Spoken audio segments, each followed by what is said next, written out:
1769年秋天，叶卡捷琳娜二世坐在东宫的书房里，为对土耳其战争的巨额开支而发愁。突然，一位大臣提出了一个临时方案，发行纸质货币。女皇同意了，绝没有想到，这个权宜之计会彻底改变俄国的命运。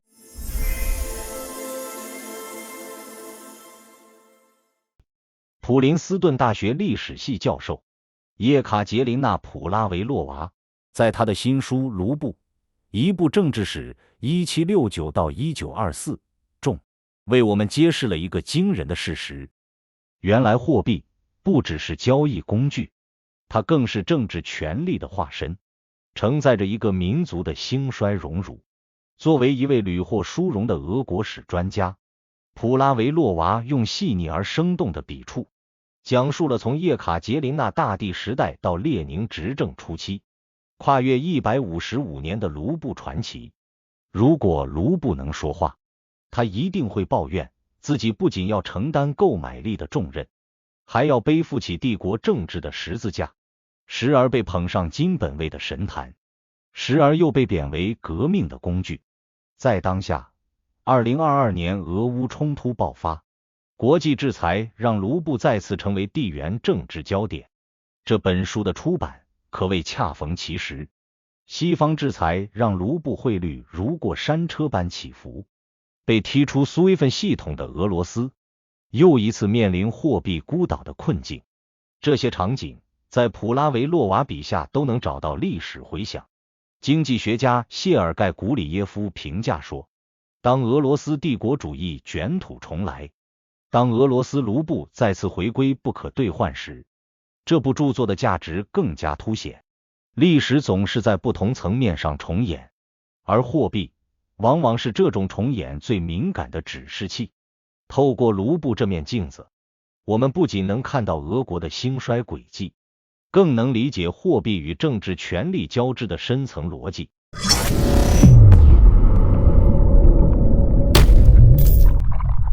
有人说，历史上最危险的3个词是临时紧急和特殊情况，因为没有什么比临时措施更持久的了。1769年，当叶卡捷琳娜二世为了战争开支临时发行纸币时，大概没想到这个临时决定会持续至今，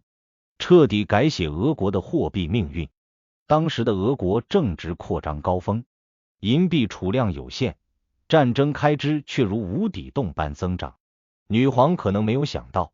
这个临时措施将彻底改变俄国货币体系的命运。普拉维洛娃在书中幽默地指出，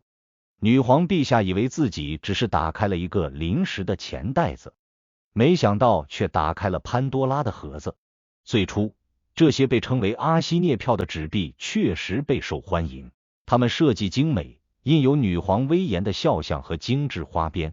简直像今天的纪念币一样，令收藏家趋之若鹜。有趣的是，当时的贵族们将收藏不同面额的阿西涅票当作一种时尚，在沙龙聚会上展示自己的纸币收藏竟成了炫富的新方式。但是好景不长，拿破仑战争让政府的印钞机开足马力，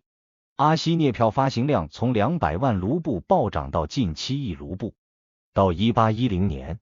官方汇率已从1银卢布兑换1纸卢布跌至1:4。要命的是，市场上出现了各种私人发行的卢布券，从地主庄园到修道院，人人都想分一杯羹。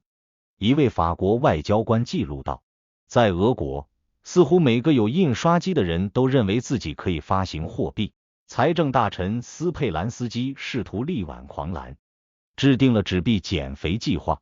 但遭到既得利益者的疯狂反对。最终，这位改革家被流放到西伯利亚，通胀问题却一直拖到拿破仑败退才有所缓解。令人啼笑皆非的是，为了维护纸币声誉，政府竟然宣传说纸币更爱国，因为他们印着俄国象征，而外国金币印的都是异教徒君主的头像。19世纪中叶，随着工业革命推进，金本位制成为国际金融体系的时尚，俄国也决定加入这场华丽的金融化妆舞会，但带着明显的俄式特色。既要享受金本位的国际声望，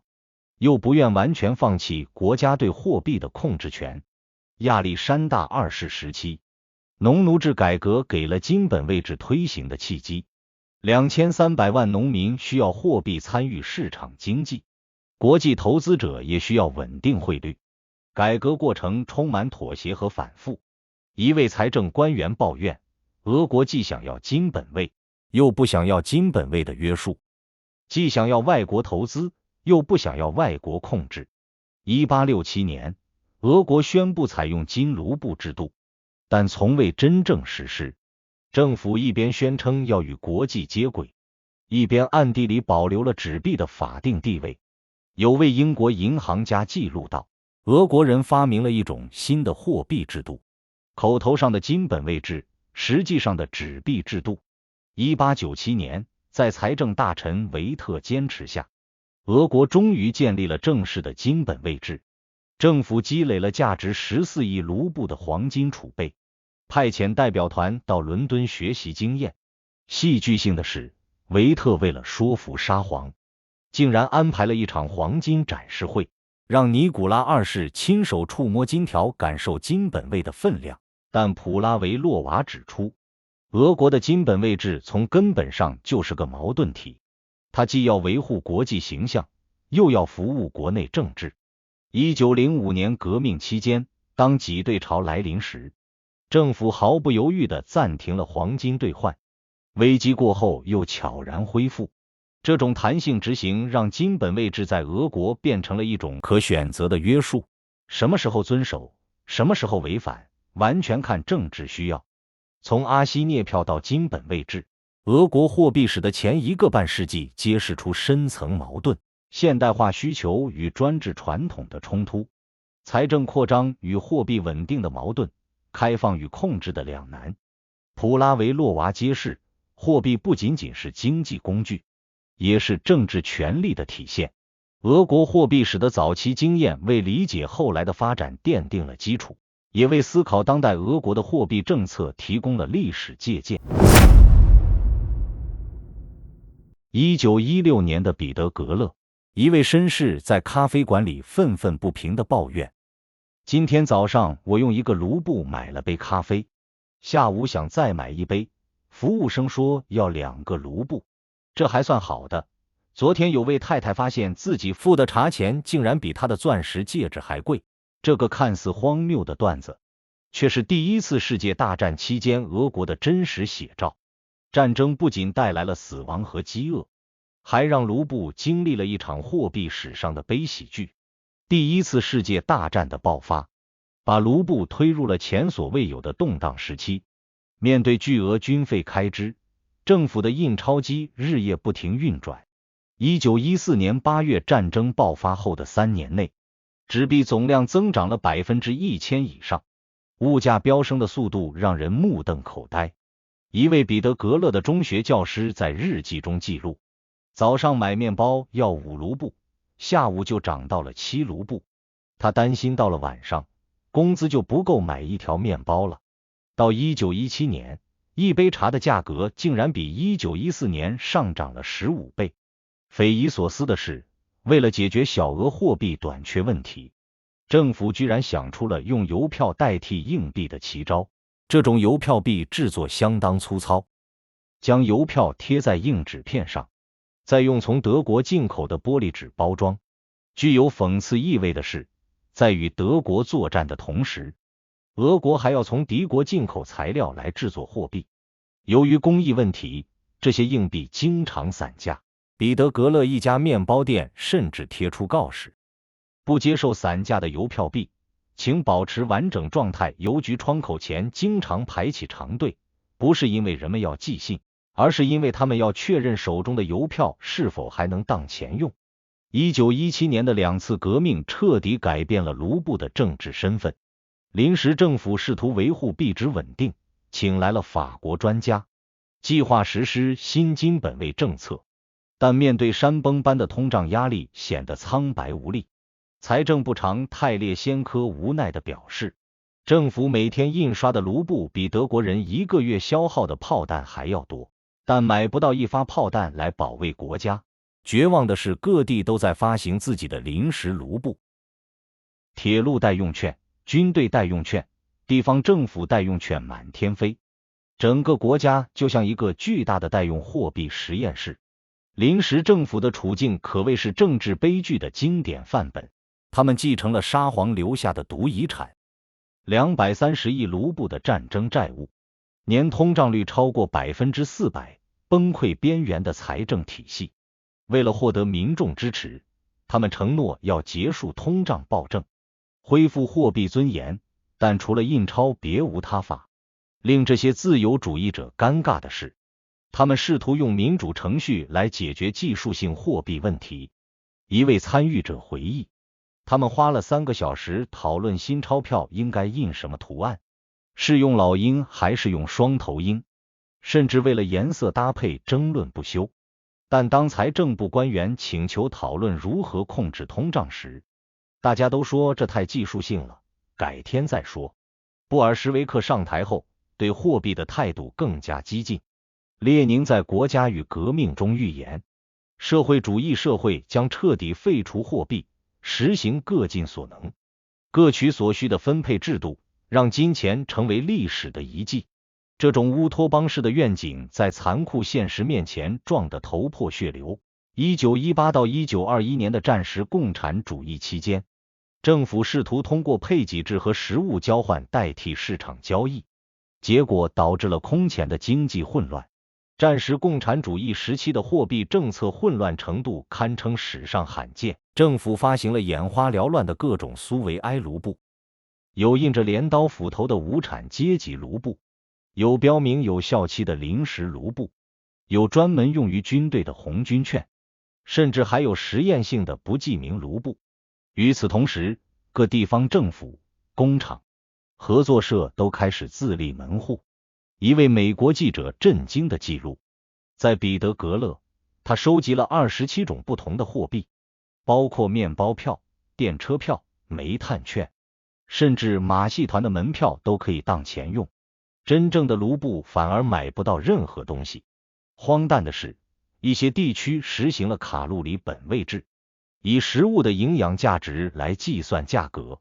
复杂的换算表让商人们抓狂不已。讽刺的是，为了维持政权运转，苏维埃政府不得不继续印刷卢布，但同时又在意识形态上否定货币的必要性。这种自相矛盾催生了许多荒诞现象。官方一边发布关于消灭货币奴役的决议，一边疯狂印制纸币来支付政府官员的薪水，一边号召工人用劳动而非金钱来衡量价值，一边用卢布来购买国外的军火和机器。党的理论期刊《共产主义者》刊登了一篇令人困惑的文章，声称俄国在向无货币的共产主义进军，却发现自己比任何时候都更依赖这些万恶的纸片。最大的讽刺还在后面，当经济濒临彻底崩溃，连党的干部都无法获得基本生活用品时，务实的列宁不得不做出180度的转弯。1921年，他推出了新经济政策，重新承认货币和市场的合理性。讽刺的是，1922年发行的苏维埃金卢布在设计上几乎完全模仿了沙皇时代的金币，同样的重量，同样的含金量，甚至连装饰花纹都极其相似。有细心的收藏家发现，如果把苏维埃金卢布和沙皇金卢布放在一起，除了皇冠换成了镰刀斧头，其他几乎一模一样。一位老布尔什维克看到新货币后感慨万千，他说自己费尽心力推翻了沙皇，结果却要用沙皇的方式来管理国家。这究竟是革命的胜利，还是传统的复归呢？从一战的邮票币到布尔什维克的废币实验，这一时期的货币变迁充满了戏剧性和荒诞感。普拉维洛娃通过这些看似荒谬的历史细节，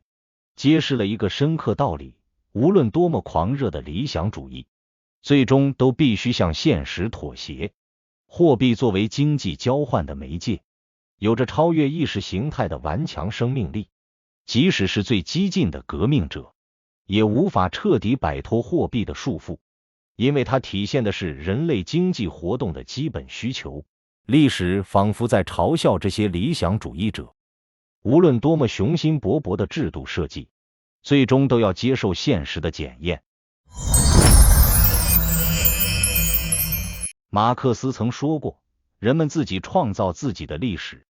但是他们并不是随心所欲的创造，并不是在他们自己选定的条件下创造。这句话用来形容俄国的货币思想史再贴切不过。从东正教的神圣卢布到马克思主义的货币消亡论，俄国的思想家们总是在试图用理论改造现实，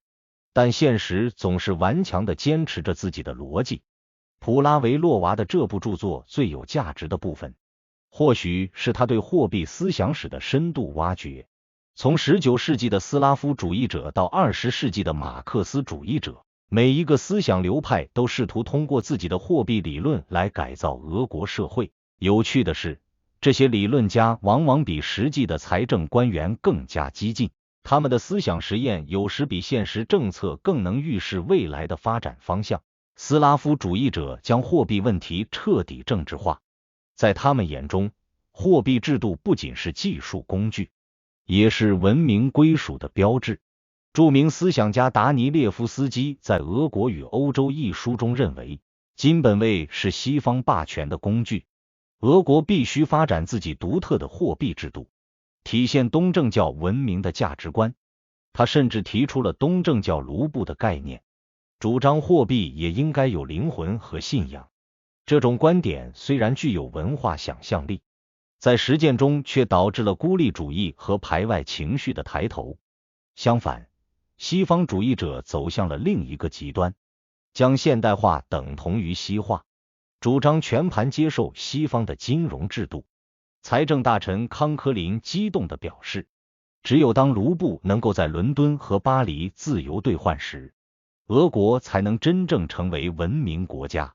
他甚至建议政府将财政部迁至伦敦，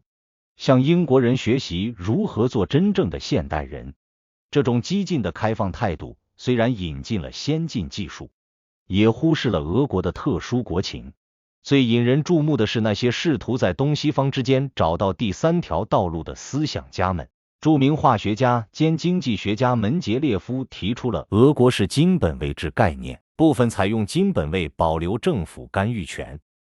允许黄金自由进出，对储备实行国家垄断，参与国际市场，不受西方银行控制。这种混合制度的构想在理论上颇有创新性，在实际执行中却因各种利益集团的阻挠而变得四不像。1905年革命后，社会民主党和社会革命党都提出了雄心勃勃的货币改革方案。社会民主党主张完全自由的金本位制，认为这有利于加速向社会主义的过渡。社会革命党则提出了人民银行概念，主张将金融权力下放给地方政府和农村公社。这些看似对立的方案都有一个共同点，都试图通过货币改革来解决俄国的根本问题。布尔什维克上台后，马克思主义的货币理论成为意识形态的核心支柱。正如普拉维洛娃尖锐指出的，布尔什维克对马克思货币理论的理解带有强烈的选择性和实用主义色彩，他们强调货币的阶级属性，忽视了货币的技术功能。列宁声称货币是阶级社会的产物，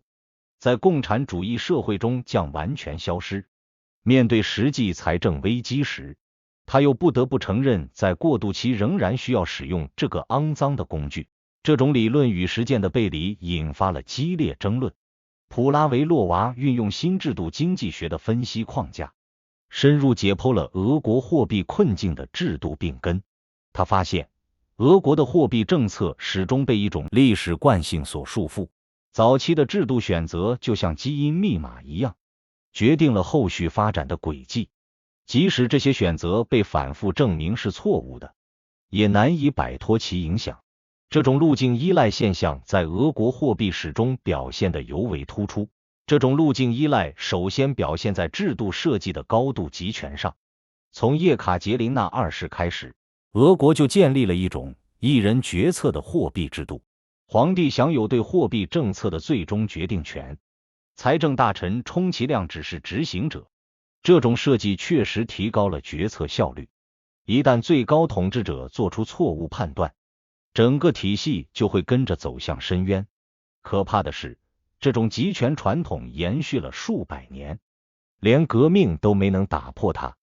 深层次的问题在于，俄国社会结构天然缺乏制约货币权力的制衡机制。西方国家经过几个世纪的斗争，建立了复杂精密的制衡体系，而俄国却缺乏这样的传统。普拉维洛娃用一个绝妙的比喻，西方的货币制度像是一只被多条链条牢牢控制的猛兽，虽然有力量行走有序，而俄国的货币制度像是一匹脱缰的野马，看似自由奔放，实际上随时可能摔死其手。文化因素在这种制度固化中发挥了微妙而深远的作用。俄国社会对权威的天然崇拜和对强有力秩序的精神依赖，为专制货币政策提供了肥沃的社会土壤。民众宁可相信一个英明的沙皇或总书记能够解决所有问题，也不愿相信复杂相对可靠的制度安排。这种贤人政治的幻想在危机时刻尤其强烈。教育和人才培养的缺陷进一步加剧了这种制度困境。俄国长期缺乏独立的财政、金融、教育传统，财政政策往往由法学或军事背景的行政官员主导，而非受过专业训练的经济学家。维特可能是一个例外，他的继任者们大多是政治投机者。这种外行指导内行的传统不仅导致了政策的短视和不连续，还形成了一种反智主义的氛围。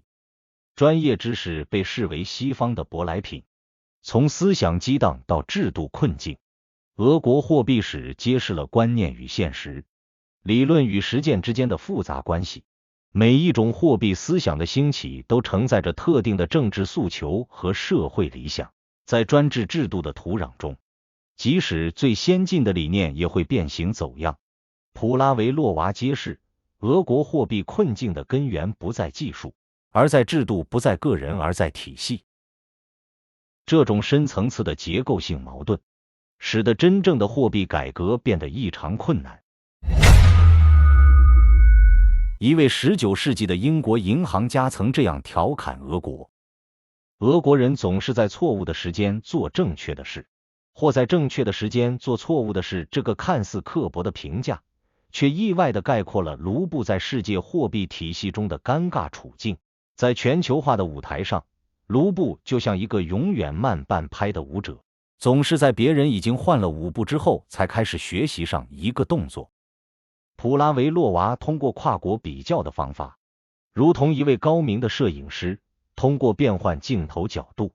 揭示了俄国货币经验的独特性和普遍性。19世纪末20世纪初，正是人类历史上第一次金融一体化的时代。海底电缆连接了各大洲汇率信息，能在几小时内转遍全球。各国货币政策的相互影响达到前所未有的程度。这个时期的世界就像一张巨大的金融蜘蛛网，任何一个节点的震动都会引起连锁反应。在这个全球化的金融体系中，卢布始终扮演着边缘角色，就像一个想要融入上流社交圈却总是站在角落里的外来者。虽然俄国拥有世界最大的领土，仅次于中国的人口数量以及丰富的自然资源，卢布从未真正成为国际储备货币。以1900年为例，在全球外汇储备中，英镑占据了 60% 的份额，法郎和马克各占约 15%， 而卢布仅占可怜的 2%。 这种边缘地位的原因不仅在于经济发展水平的鸿沟，在于制度因素的决定性作用。英镑之所以能够统治整个19世纪的国际金融的市场，不仅因为英国强大的工业生产能力和海军力量，也因为其完善的法治传统和政策的高度可预期性。商人们知道英国政府不会突然改变游戏规则。俄国的货币政策往往具有鲜明的后发国家特征，充满了急躁的追赶心态和对先进模式的机械模仿。面对西方的经济压力，俄国政府频繁采取大跃进式的策略，试图通过激进的货币改革来弯道超车，缩短与发达国家的差距。1897年的金本位改革就是一个典型例子。政府希望通过一次性的制度移植来解决长期积累的结构性问题，结果却像一个急于追赶时髦的乡下人，外表华丽但内在空虚。比较讽刺的是，当其他国家在金本位的基础上逐步发展出复杂的信用体系时，俄国还在为如何储备足够的黄金而发愁。第一次世界大战期间，这种发展差距暴露无遗，各国的应对策略形成了鲜明对比。德国通过创新的战争债券和严格的价格管制来维持货币稳定，法国依靠与英国的紧密金融合作，实现了战时货币互换。英国充分发挥其金融中心的优势，通过国际借贷网络为整个协约国联盟提供资金支持。相比之下，俄国除了开动印钞机别无他法。财政部长就像一个只会一招的武林高手，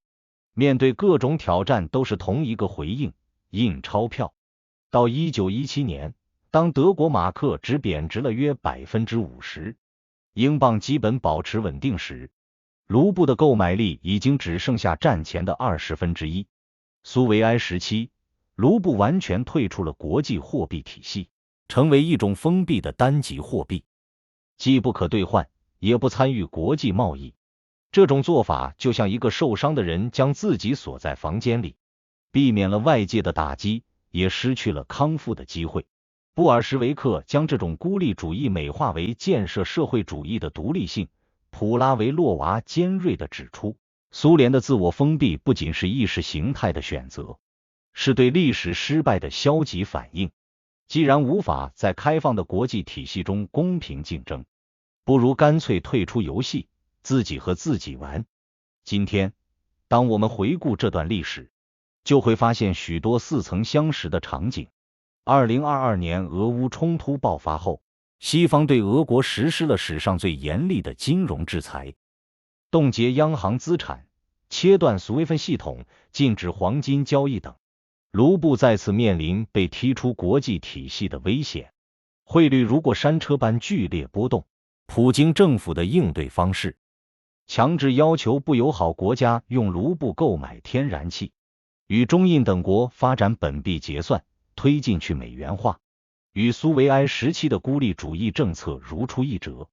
历史仿佛在重演，只是舞台道具从冷战变成了热战。令人深思的是，当代俄国央行的一些政策选择也体现了某种路径依赖。面对制裁压力，俄国大幅增加黄金储备，试图重建某种形式的金本位，推出数字卢布项目，希望在数字货币时代弯道超车。加强与各国的货币互换协议，构建去美元化的金融联盟。这些努力虽然听起来很现代，其背后的思维模式：通过技术性措施解决制度性问题，通过国家意志对抗市场规律，却与历史上的诸多尝试惊人相似。普拉维洛娃的研究提醒我们，国际货币体系本质上是一个权力游戏，既体现经济实力，也反映政治影响力。从19世纪的英镑霸权到20世纪的美元体系，再到21世纪的多元化竞争，货币的国际地位从来不是纯粹的市场选择，而是综合国力的体现。在这个意义上，卢布在世界体系中的边缘地位，既是俄国经济结构的反映，也是其政治制度的映射。回顾一个半世纪的卢布国际化进程，我们看到了一个后发国家在全球化浪潮中的挣扎与困顿。无论是沙皇时代的金本位改革，还是苏维埃时期的自我封闭，